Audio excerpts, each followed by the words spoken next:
علیکم ورحمۃ اللہ وبرکاتہ۔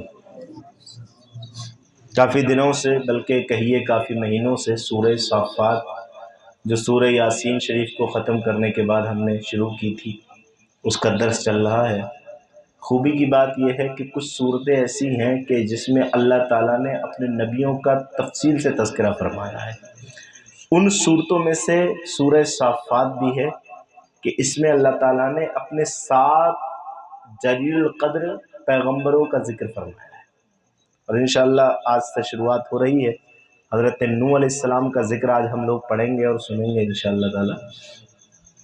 تو پہلا ذکر حضرت نوح علیہ السلام کا ہے، دوسرا ذکر حضرت ابراہیم علیہ السلام کا ہے، پھر تیسرا ذکر جو ہے جس کے واقعات بیان کیے حضرت اسماعیل، پھر حضرت موسیٰ، پھر حضرت ہارون، پھر حضرت الیاس، پھر حضرت لوط۔ اور حضرت لوط کے بارے میں ہم پیچھے بھی 20ویں پارے میں پڑھ چکے ہیں، ماشاءاللہ پھر سے ہمارا سبق ریوائز ہو جائے گا۔ اور اس کے علاوہ حضرت یونس علیہ السلام کا واقعہ اس صورت کے اندر موجود ہے۔ تو یہ تھوڑا سا آپ دہرا لیجئے تاکہ آپ کے ذہن میں رہے۔ جو آج ہم سبق پڑھیں گے وہ کس کا؟ حضرت نوح علیہ السلام کا۔ پھر اس کے بعد کس کا ذکر ہوگا؟ حضرت ابراہیم کا، پھر حضرت اسماعیل کا، پھر حضرت موسیٰ کا، پھر حضرت ہارون کا، پھر حضرت لوط کا، پھر حضرت یونس کا۔ یہ 7 نبیوں کے پیغمبروں کے تذکرے انشاءاللہ ہم اس صورت کے اندر پڑھیں گے۔ اس سے پہلے اللہ رب العزت نے فرمایا کہ ہم نے ہر قوم کے اندر ڈرانے والا بھیجا۔ تو اب ڈرانے والا آیا، اس نے ڈر سنایا، یعنی جہنم سے لوگوں کو آگاہ کیا کہ اللہ کی نافرمانی کرو گے، اس کے حکموں کو جھٹلاؤ گے تو تمہارا ٹھکانہ جہنم بنے گا۔ ڈرایا، فرمایا آگے فانظر کیف کان عاقبۃ المنذرین، اب ذرا تم دیکھو کہ ان ڈرائے ہوئے کا کیا انجام ہوا۔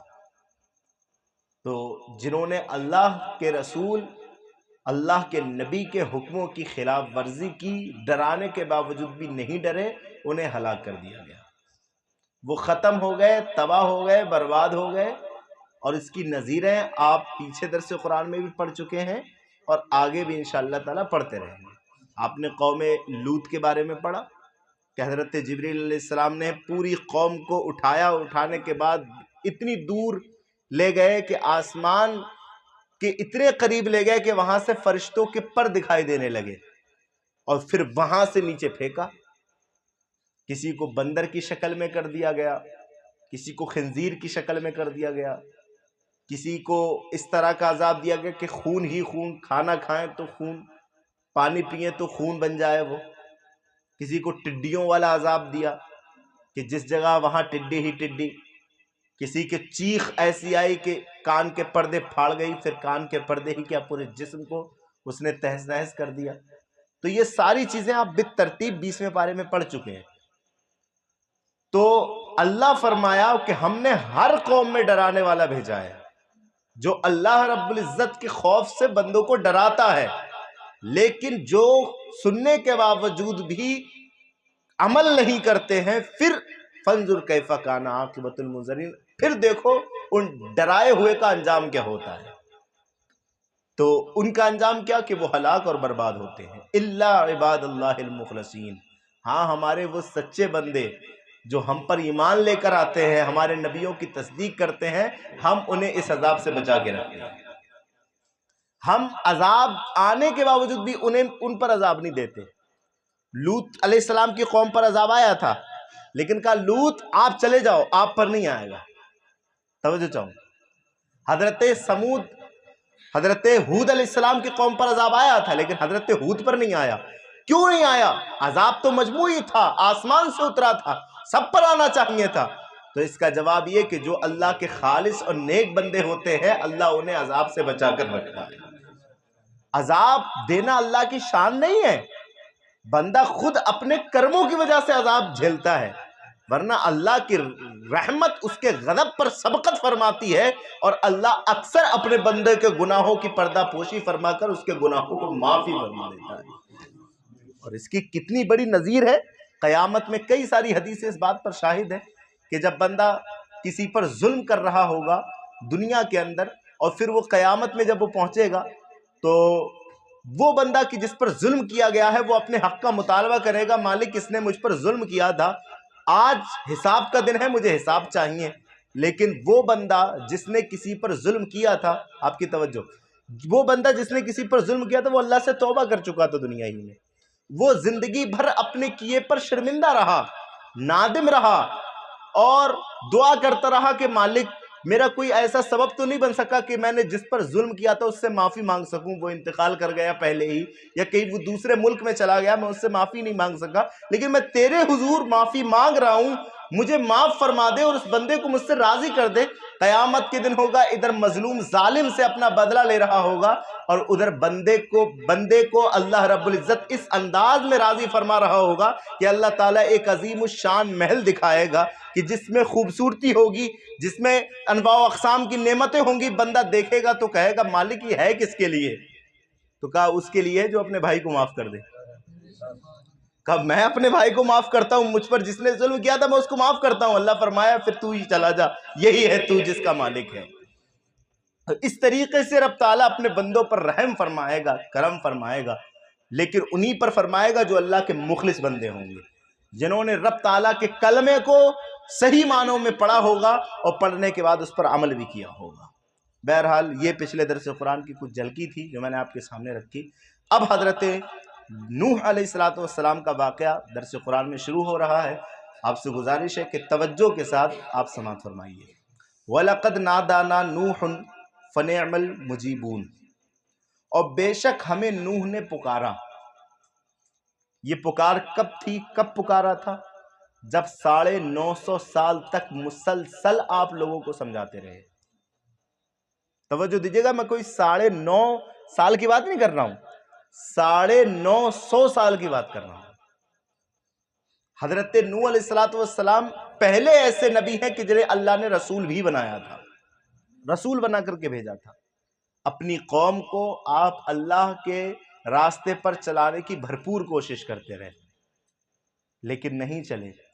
1-2 سال نہیں، 950 سال تک آپ سمجھاتے رہے۔ بہرحال جب آپ خوب سمجھاتے رہے، اتنا سمجھاتے رہے کہ سمجھانے کی وجہ سے آپ کے اپنی طبیعت میں، آپ کے اپنے جسم میں کمزوری پیدا ہو گئی، آپ اس فکر کی وجہ سے بڑے غمزدہ رہنے لگے، تب اللہ نے آیت اتاری، وہی نازل فرمائی، نوح جتنے ایمان لے آئے ہیں ان کے علاوہ اب آپ کی قوم میں کوئی ایمان لائے گا نہیں۔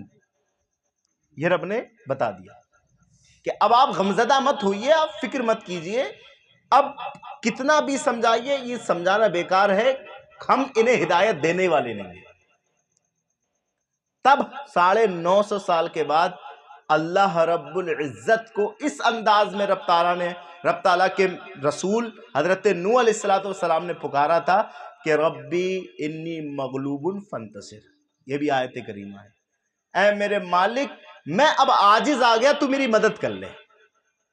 عذاب کی طرف آپ کا اشارہ تھا، لیکن آپ نے اس انداز میں اپنے رب سے عرض کیا کہ انی مغلوب فانتصر، مالک میں غالب مغلوب ہو گیا، میں عاجز ہو گیا، یہ میری سمجھ ہی نہیں رہے، اب تو میری مدد کر۔ تو یہی آواز کی طرف اشارہ ہے کہ نوح علیہ السلام نے جب ہمیں پکارا فنعم المجیبون، تو ہم تو اچھا جواب دینے والے ہیں۔ ہم سے اچھا کون ہے جو جواب دے؟ ہم خالق ہیں، ہم مالک ہیں، فنعم المجیبون، تو ہم نے بہترین جواب دیا، یعنی انہوں نے مانگا اور ہم نے انہیں عطا فرما دیا۔ یہاں سے یہ معلوم چلا کہ کبھی کسی نبی کی دعا رد نہیں ہوتی۔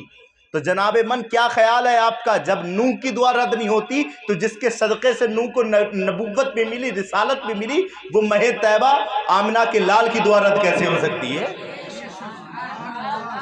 اجابت کا جوڑا، عنایت کا صحرا، دلہن بن کے نکلی دعائے محمد، اجابت نے بڑھ کر گلے سے لگایا بڑی ناز سے جب دعائے محمد۔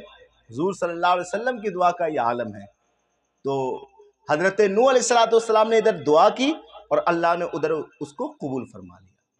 وَنَجَّيْنَاهُ، ہم نے انہیں نجات دی۔ کس چیز سے نجات دی؟ اچھا انہیں نجات دی، وَأَهْلَهُ، اور ان کے گھر والوں کو بھی نجات دی۔ حضرت نوح علیہ السلام کو بھی اللہ تعالیٰ نے نجات بخشی اور آپ کے گھر والوں کو بھی نجات بخشی. کس سے؟ من الکرب العظیم، سخت تکلیف سے. اب وہ سخت تکلیف کیا تھی؟ 950 سال سے لوگوں کی گالیاں سن رہے تھے آپ. تبلیغ کرنا کوئی آسان کام نہیں ہوتا ہے. آج عالم دین یہ چاہتا ہے کہ میرے لیے کرسی بھی لگائی جائے، میرے لیے اچھا نذرانہ بھی ہو، لفافہ بھی ہو، اس کے بعد میں تقریر کروں. یہ جو بندہ چاہتا ہے وہ صحیح معنی میں مبلغ نہیں ہے. مبلغ وہ ہوتا ہے کہ لوگ بھی موجود نہ ہو، کرسی بھی خود لگائے، لوگوں کو خود بلائے اور اللہ رسول کا پیغام سنائے. جس کے دل میں طمع نہ ہو، جس کے دل میں لالچ نہ ہو، جس کے دل میں دنیا کی محبت نہ ہو، اور پھر اپنے رب کی لوگوں کو باتیں بتائے، تو ایسے لوگوں کی باتیں ہی لوگوں کے دلوں میں گھر کرا کرتی ہیں. اب جن کے دلوں میں یہ کہ 1 گھنٹہ مجھے تقریر کرنا ہے، اس کے بعد فوراً لفافہ لے کے نکلنا ہے، تو پھر کتنی بھی محنت کر کے کتنا ہی اچھا جلسہ کر لیجئے، بات اثر کوئی نہیں کرے گی. اور حالات اسی طرح کے ہیں. آج ہاتھ میں مصافہ آ رہا ہے اور پھر کہہ رہے ہیں کہ اس کی کیا ضرورت تھی. مطلب ادھر چھین بھی رہے ہیں مصافہ اور ادھر کہہ رہے ہیں اس کی کیا ضرورت تھی. یہ ریاکاری اور دکھاوا نہیں ہے تو اور کیا ہے. آج بھی ایک مرد قلندر میرے ذہن میں موجود ہے جسے علامہ تطہیر صاحب قبلہ کہا جاتا ہے. میں نے حضرت سے اکثر ملاقاتیں کی ہیں اور ان کا شب و روز میں نے دیکھے ہیں. ایک مرتبہ ہمارے استاد محترم فرما رہے تھے کہ ایک میل تھی ہمارے ایک مقتدی کی، اس میل کا آغاز ہونا تھا، تو ہم نے حضرت علامہ تطہیر صاحب قبلہ کو بلایا. تو میل والا اچھے خاصے پیسے والا تھا، کروڑ پتی تھا. تو اس نے حضرت کو 5000 کا نذرانہ دیا. تو آپ نے سختی سے منع فرمایا کہ ہم یہاں دعا کرنے آئے، نذرانہ بٹورنے نہیں آئے ہیں. اور آپ نے وہ نذرانہ واپس کیا، لیکن بہت عرض کرتا رہا کہ حضرت میرے پاس پیسے کی کمی تھوڑی نہ ہے، آپ لے لیجئے، میں آپ کی خدمت میں پیش کر رہا ہوں. تو آپ نے صرف 500 کا نوٹ نکالا، باقی سب واپس کر دیا. یہ اللہ والے لوگ ہوتے ہیں. میں اس کا مطلب یہ مت سمجھیے گا کہ کوئی بندہ اگر خوشی میں کوئی چیز دے تو آپ جو ہے اس کو واپس کر دیں، یہ نہیں ہونا چاہیے. اللہ کے رسول صلی اللہ علیہ وسلم کو کوئی تحفہ دیتا تھا تو آپ قبول فرماتے تھے. قبول کرنا چاہیے، لیکن یہ ان کی اعلیٰ ظرفی اور ان کے تقوی کا عالم ہے کہ وہ اسے بھی قبول نہیں کرتے. اللہ تعالیٰ اس علماء کو سلامت رکھے جو دین کا کام کرتے ہیں. تو اللہ رب العزت نے انہیں اور ان کے اہل کو، یعنی ان کی امتیوں کو، یہاں مراد امتی ہیں، اور ان کے وہ گھر والے ہیں جو ایمان لے آئے تھے، کس سے نجات دی؟ من الکرب العظیم، سخت تکلیف سے. وہ گالیاں دیتے تھے، آپ پر پھتیاں کستے تھے اور آپ کو طرح طرح سے تکلیفیں پہنچاتے تھے، آپ کا بائیکاٹ کرتے تھے، لیکن اس کے باوجود بھی پیغام دین، پیغام اللہ رب العزت کا حضرت نوح علیہ السلام پہنچاتے رہتے تھے. اللہ تعالیٰ نے اس سے نجات دی. اور دوسرا یہ کہ سب کو غرق کر دیا اللہ تعالیٰ نے، لیکن حضرت نوح کو اور ان کی امتیوں کو، ان کے گھر والوں کو جو ایمان لائے تھے، ان کو بچا کر کے رکھا، یہ نجات دی. کیونکہ غرق ہونا، پوری دنیا غرق ہو گئی تھی، تو یہ ایک سخت تکلیف تھی. تو اس سخت تکلیف سے اللہ رب العزت نے حضرت نوح علیہ السلام کو بچا کر رکھا. تو یہی ذکر ہے وَنَجَّيْنَاهُ وَأَهْلَهُ مِنَ الْكَرْبِ الْعَظِيمِ. ہم نے انہیں نجات دی، ان کے گھر والوں کو نجات دی. کس سے؟ من الکرب العظیم، سخت تکلیف سے. تو اس آیت کریمہ سے معلوم یہ چلا کہ جو نبی کے دامن سے وابستہ رہتا ہے، اللہ انہیں نجات عطا فرماتا ہے. توجہ دیجیے گا. حضرت نوح علیہ السلام کو نجات ملنا تو یقینی تھا. کیوں؟ کیونکہ وہ رب کے بھیجے ہوئے تھے، وہ نبی تھے، وہ رسول تھے. ان کے اہل کو نجات کیوں ملی؟ اس لیے کہ انہوں نے نوح کے دامن کو پکڑ کے رکھا ہوا تھا، اور جنہوں نے چھوڑا تھا انہیں ہلاکت ملی. اسی لیے لکھنے والے نے لکھا کہ طریق مصطفیٰ کو چھوڑنا ہے وجہ بربادی، اسی سے قوم دنیا میں ہوئی بے اقتدار اپنی. یہ اسی قرآن کی آیت کا ترجمہ سمجھ لیجیے. نبی کے دامن کو جو جس عہد میں چھوڑتا ہے، وہ ذلت کا سامنا کرتا ہے، وہ خارگی کا سامنا کرتا ہے. اور جو بھی نبی کے دامن کو سچے اور پکے دل سے تھام کے رکھتا ہے، اللہ تعالیٰ اسے اب بھی عزتوں کے تاج عطا فرماتا ہے. تو فرمایا وَنَجَّيْنَاهُ وَأَهْلَهُ مِنَ الْكَرْبِ الْعَظِيمِ. ہم نے اسے اور اس کے گھر والوں کو بڑی تکلیف سے نجات دی. وَجَعَلْنَا ذُرِّيَّتَهُ هُمُ الْبَاقِينَ. اور ہم نے اسی کی اولاد کو باقی رکھا. حضرت نوح علیہ السلام کے دعا کے بعد جب وہ طوفان والا عذاب آیا تھا، تو وہی لوگ باقی رہے تھے جو حضرت نوح علیہ السلام کی کشتی میں چڑھ گئے تھے. ٹھیک ہے. اب اس کشتی میں حضرت نوح علیہ السلام کے گھر والے بھی تھے، یعنی کہ آپ کی اولادیں، اور آپ کی اولادوں میں سے 3 بیٹے تھے. نام یاد رکھ لیجئے گا.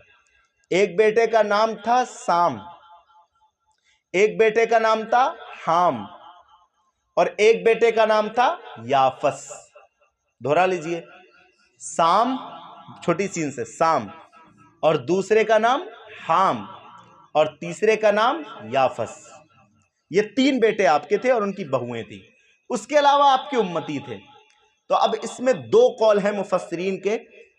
پہلے تو جب طوفان نوح آیا تھا تو جتنے کشتی میں تھے وہ سب باقی تھے، لیکن یہاں پر جو تذکرہ فرمایا وَجَعَلْنَا ذُرِّيَّتَهُمُ الْبَاقِينَ، ہم نے ان کی ہی ذریت کو باقی رکھا. مطلب نسل انسانی جو چلی، جو انسانوں کی پیدائش ہوئی، وہ ان کے ہی اولادوں سے ہوئی. تو پھر ان امتیوں کا کیا ہوا جو کشتی میں سوار ہوئے تھے؟ تو مفسرین فرماتے ہیں جیسی ہی کشتی کی تھی، پانی خشک ہوا تھا اور وہ کشتی سے نیچے اترے تھے، ان کی عمر زندگی کی پوری ہو چکی تھی، اس لیے قضاء الہی سے انہیں موت آ گئی تھی. جتنے بھی امتی تھے ان کا امتحان پورا ہو چکا تھا، ان کی زندگی پوری ہو چکی تھی، قضاء الہی سے ان کو موت آ گئی. بچے تو کتنے؟ 3. کون کون؟ سام، حام اور یافس. اب اس میں تفصیل ہے کہ سام، حام اور یافس جو ہیں وہ ان سے کتنے بچے تھے؟ تو سام کے اس وقت 7 بیٹے تھے، اور اسی طرح حام کے بھی 7 بیٹے تھے، اور یوں ہی یافس کے بھی 7 بیٹے تھے. تو سام کی اولادوں سے عرب جو ہے پیدا ہوئے. عربی لوگ جو ہیں وہ سام کی اولاد سے ہوئے، اور سام ہی کی اولادوں سے جتنے نبی اللہ تعالیٰ نے پیدا فرمائے سام کی اولادوں سے پیدا فرمائے. اور ہمارے پیارے آقا صلی اللہ علیہ وسلم کا جو شجر نسب ہے اس میں بھی نوح کے بعد سام ہی آتے ہیں، یعنی سام حضور صلی اللہ علیہ وسلم کے ظاہراً جد امجد ہیں. تو جتنے عرب تھے وہ سب سام کی اولاد ہیں، اور جتنے حبشی ہیں، حبش کے لوگ ہیں، وہ سب حام کی اولاد ہیں، اور اس کے علاوہ جتنے لوگ ہیں وہ سب کے سب یافس کی اولاد ہیں. تو ہمارے جد امجد یافس ہوئے، عربوں کے جد امجد سام ہوئے، اور حبشیوں کے جو جد امجد ہوئے وہ کون ہوئے؟ حام ہوئے. یہ آپ کے 3 شہزادے تھے. میں اس پر آپ کو حوالہ بھی دیتا ہوں. امام احمد رحمۃ اللہ علیہ نے اپنی سند سے حضرت سمرہ رضی اللہ عنہ سے روایت کیا ہے کہ نبی اکرم صلی اللہ علیہ وسلم نے ارشاد فرمایا سام عربوں کا باپ ہے، حام حبشیوں کا باپ ہے، اور یافس رومیوں کا باپ ہے.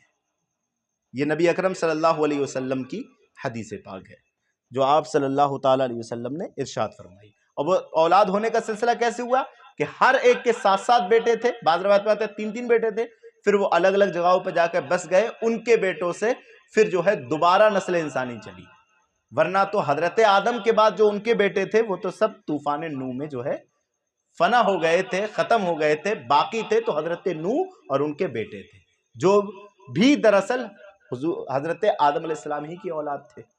تو اسی وجہ سے آپ کو دوسرا جو ہے ابو البشر کہا جاتا ہے، کہ پہلے ابو البشر تو حضرت آدم علیہ السلام ہے، اور دوسرے ابو البشر جو ہیں وہ حضرت نوح علیہ السلام ہے. کیونکہ نوح علیہ السلام کے وقت میں جو ہے پوری کی پوری قوم جو ہے وہ ہلاک ہو گئی تھی. پوری دنیا کے لوگ ہلاک ہو گئے تھے سوائے کشتی میں بیٹھنے والے لوگوں کے. یہی یہاں پر تذکرہ کیا جا رہا ہے کہ وَجَعَلْنَا ذُرِّيَّتَهُ هُمُ الْبَاقِينَ، ہم نے ان کی ہی ذریت کو باقی رکھا. اب یہاں پر بڑا نفیس نقطہ ذہن قریب کیجئے گا. اللہ رب العزت نے حضرت نوح کی ذریت ہی کو باقی کیوں رکھا؟ باقی تمام تر لوگوں کو ختم کیوں کر دیا؟ جواب اس کا یہ ہے کہ جو رب کی فرما برداری میں رہے گا اور جو رسول کی فرما برداری میں رہے گا قیامت تک تذکرہ باقی اسی کا رہے گا، اور جو رب رسول کے حکم سے پھرے گا مرنے سے پہلے پہلے اس کا تذکرہ نیست و نابود ہو جائے گا، ختم ہو جائے گا. اور آپ دیکھیے وہ بڑے بڑے ظالم جابر کہاں ہیں؟ ان کی قبریں کہاں ہیں؟ ان کے آستانے کون ہے جو ان کے مزاروں پر بیٹھ کر کے فاتحہ پڑھ رہا ہے؟ لیکن آج دیکھو 800 سال پہلے انتقال فرمائے ہوئے اجمیر کے خواجہ غریب نواز کو آج بھی لوگ ان کے دروازے پر بھیڑ لگائے ہوئے ہیں. کیوں؟ اس وجہ سے کہ انہوں نے رب رسول کے دامن کو تھاما تھا، اور رب رسول کا دامن جو تھام لیتا ہے اللہ اسے مرنے نہیں دیتا، زندہ رکھا کرتا ہے۔ تو یہ وجہ ہے کہ اللہ تعالیٰ نے نوح کی ذریت کو باقی رکھا، اور اسی ذریت سے تمام نوع انسانی کو پھر سے دوبارہ تشکیل فرمایا اور پیدا فرمایا۔ وَتَرَكْنَا عَلَيْهِ فِي الْآخِرِينَ، اور اس کے علاوہ جتنے تھے، اور ہم نے پچھلوں میں ان کی تعریف کو باقی رکھا۔ کس کی؟ حضرت نوح علیہ السلام کی، کیونکہ کام بڑا ہوتا ہے تو انعام بھی بڑا ملتا ہے۔ بڑی حکمتیں ہیں قرآن میں، کوئی پڑھے تو صحیح توجہ کے ساتھ۔ وَتَرَكْنَا عَلَيْهِ فِي الْآخِرِينَ، پہلا ہم نے ان کی ذریت کو باقی رکھا۔ 950 سال تبلیغ کی تھی نا، کام بڑا تھا نا، انعام بڑا دیکھیے۔ پہلا بڑا انعام تو یہ کہ اللہ نے نجات دی انہیں، دوسرا بڑا انعام یہ کہ ان کے گھر والوں کو بھی نجات دی، تیسرا بڑا انعام یہ کہ اللہ رب العزت نے ان کی ذریت ہی کو باقی رکھا، اور چوتھا انعام یہ کہ جب تک دنیا قائم رہے گی حضرت نوح علیہ السلام کا نام باقی رہے گا، جب بھی دنیا باقی رہے گی۔ حضرت نوح علیہ السلام کے تعلق سے مفسرین نے لکھا ہے کہ کوئی بھی کسی کی بھی تو برائی کر سکتا ہے، کسی نبی کو برا کہہ سکتا ہے، لیکن نوح ایسے ہے کہ جسے ہم بھی مانتے ہیں، مسلمان بھی مانتے ہیں، یہودی بھی مانتے ہیں، نصارہ بھی مانتے ہیں، اور جتنی قوم کے لوگ ہیں سب مانا کرتے ہیں۔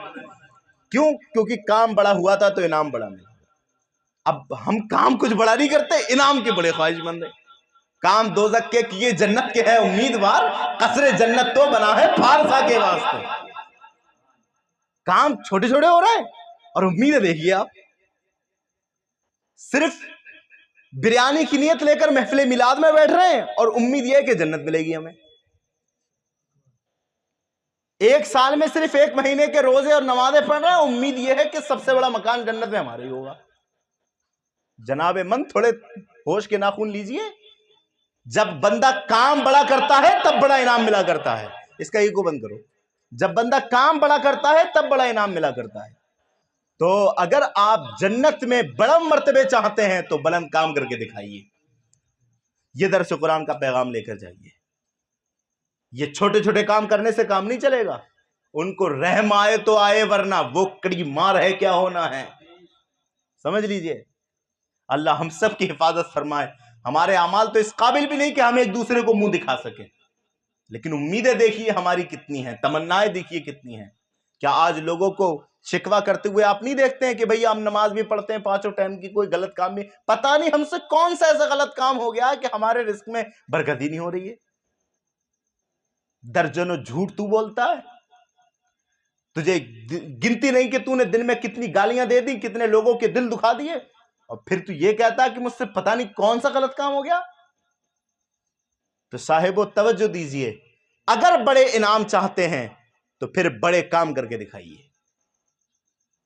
حضرت حسین رحمت اللہ تعالی علیہ کو دنیا کیوں نہیں مرنے دے دی آج تک؟ اس وجہ سے کہ بڑا کام کر کے دکھایا تھا۔ ضرورت پڑی تھی چل علی اکبر تو چلا جا، لیکن دین پر کوئی حملہ نہیں ہونا چاہیے۔ علی اصغر میرا چھوٹا سا بچہ بھی اگر قربانی دینے کے لیے ضرورت پڑ رہی ہے تو تو بھی چلا جا، لیکن دین پر کوئی حرف نہیں آئے۔ کام بڑا کیا تھا اس لیے انعام بڑا ہے، تو آپ بھی کام بڑا کیجئے، ہم بھی کام بڑا کریں، تبھی انشاءاللہ تعالی اللہ جنت میں ہمیں اعلیٰ مقام عطا فرمائے گا۔ تو یہ حضرت نوح علیہ السلام کا واقعہ ہمیں دیکھیے کتنا بہترین درس دے رہا ہے۔ فرمایا وَتَرَكْنَا عَلَيْهِ فِي الْآخِرِينَ، وہ تو چلے گئے، کتنا عرصہ ہو گیا۔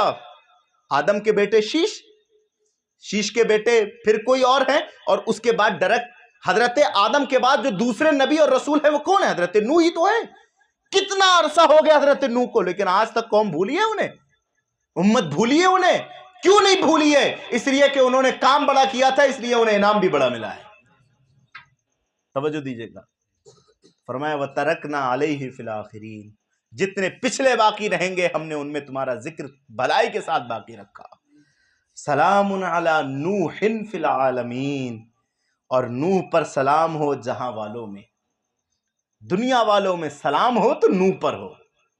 اللہ تعالیٰ نے اپنے لسان قدرت سے، جیسا کہ اس کی شان کے لائق ہے، سلامتی بھیجی تو کس کو بھیجی؟ نوح کو بھیجی۔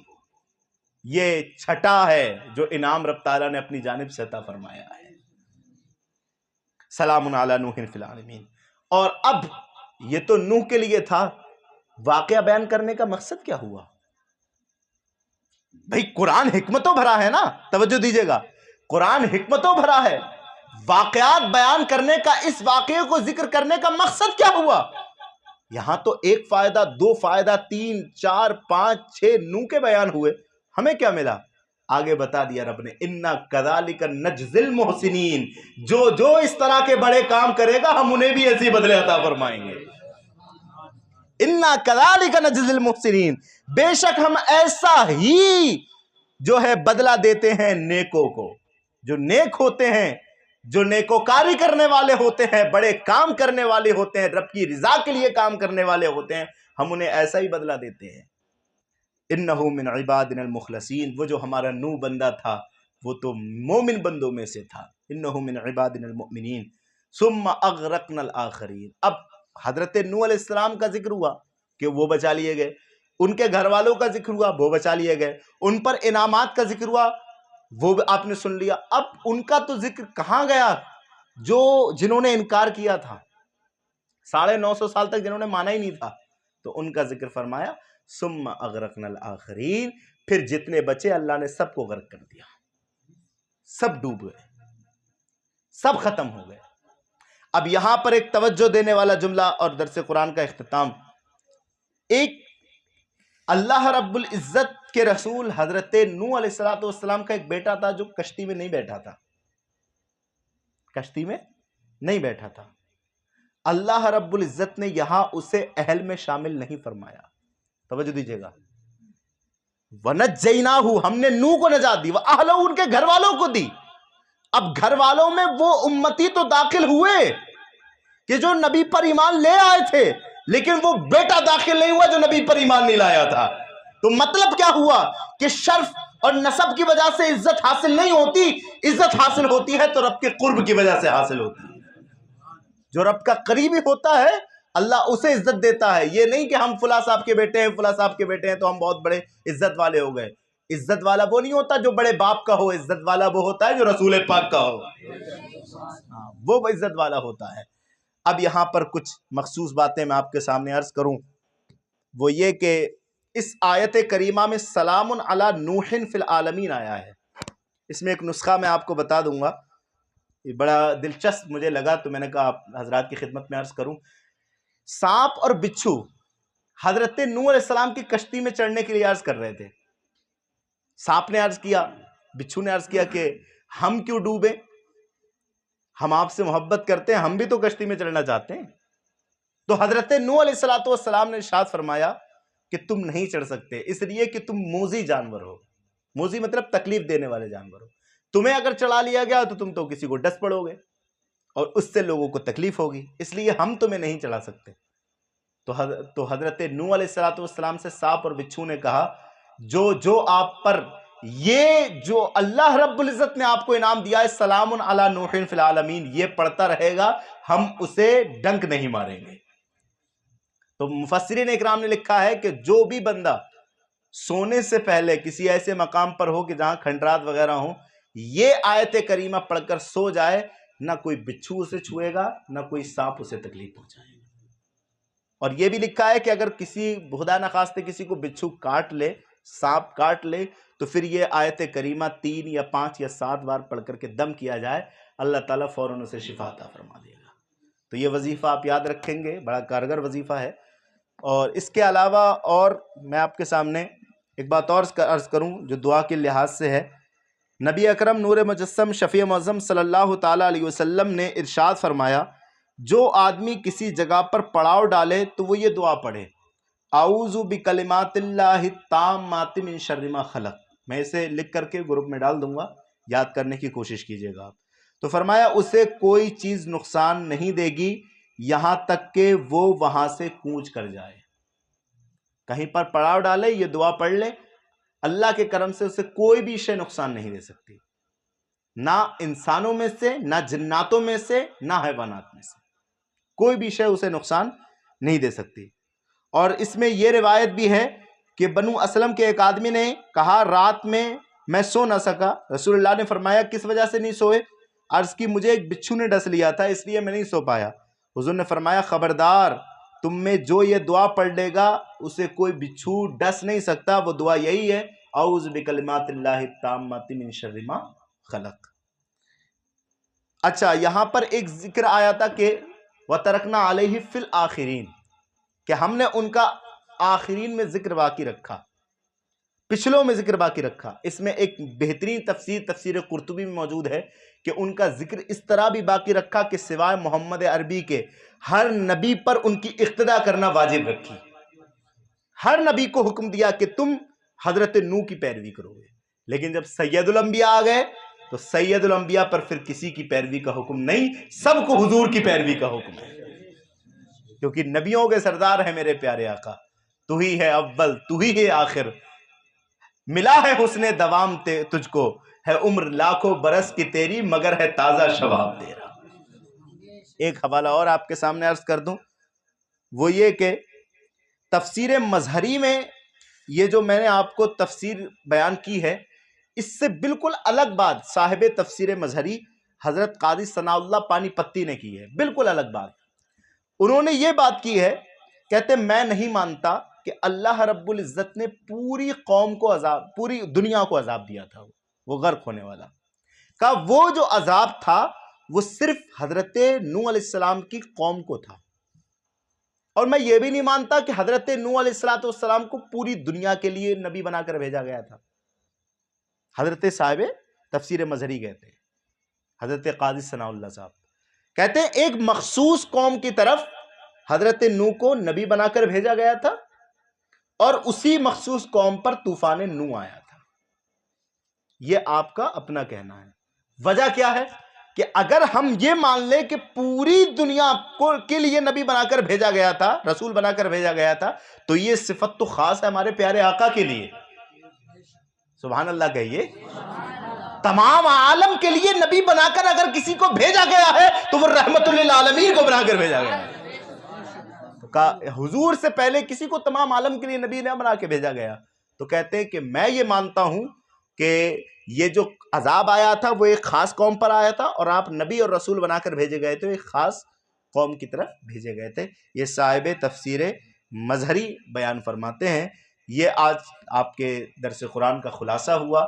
تو آپ کو یہ یاد رکھنا ہے، جو موٹی موٹی چیزیں ہیں یاد رکھنے والی میں آپ کو پھر دہرا دیتا ہوں. ایک تو یہ کہ آپ یہ دعا یاد کر لیجئے گا جب بھی کہیں بھی آپ جیسے بائک پر سفر کریں. میری بھی عادت ہے الحمدللہ رب العالمین، میں کبھی بھی بائک پر یا کبھی کار میں کسی بھی سواری پہ میں بیٹھتا ہوں تو وہ جو دعائے سفر ہے اس کے ساتھ ساتھ میں یہ دعا بھی پڑھتا ہوں، اعوذ بکلمات اللہ التامات من شر ما خلق.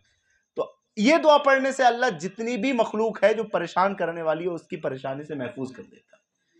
تو جب بھی آپ کبھی سفر میں نکلیں تو دعائے سفر بھی یاد کر لیجئے. سبحان الذی سخر لنا. اگر آپ مجھ سے کہیں گے تو میں ساری چیزیں گروپ میں ڈال دوں گا، ابھی تو آپ ایسے یاد نہیں کر سکتے. تو دعائے سفر بھی یاد کیجئے، ٹھیک ہے، اور یہ دعا بھی یاد فرمائیے. دوسری یہ کہ سلام علی نوح فی العالمین کا جو وظیفہ میں نے آپ کو بتایا تھا وہ یاد رکھیے. اور تیسرا یہ کہ آپ کو کتنے نبیوں کا تذکرہ سننا ہے اس آیت میں، اس صورت میں 7 کا، جس میں سے ایک کا تذکرہ مکمل ہوا حضرت نوح علیہ السلام کا. اور سب سے بڑی بات جو آپ کو یاد رکھنا ہے اس سبق کی وہ یہ ہے کہ جتنا بڑا کام اتنا بڑا انعام. بندہ جتنا بڑا کام کرے گا اللہ اتنا بڑا انعام دے گا. وہ بندہ بے وقوف ہے، ناخواندہ ہے، اور وہ بندہ عقل سے پیدل ہے کہ جو کام چھوٹے چھوٹے کر رہا ہے، نافرمانی کے کر رہا ہے، اور امیدیں بڑی بڑی رکھ رہا ہے. کام دوزخ کے کیے جنت کے ہیں امیدوار، قصر جنت تو بنا ہے پارسا کے واسطے. وآخر دعوانا الحمدللہ رب العالمین. اللہ تعالی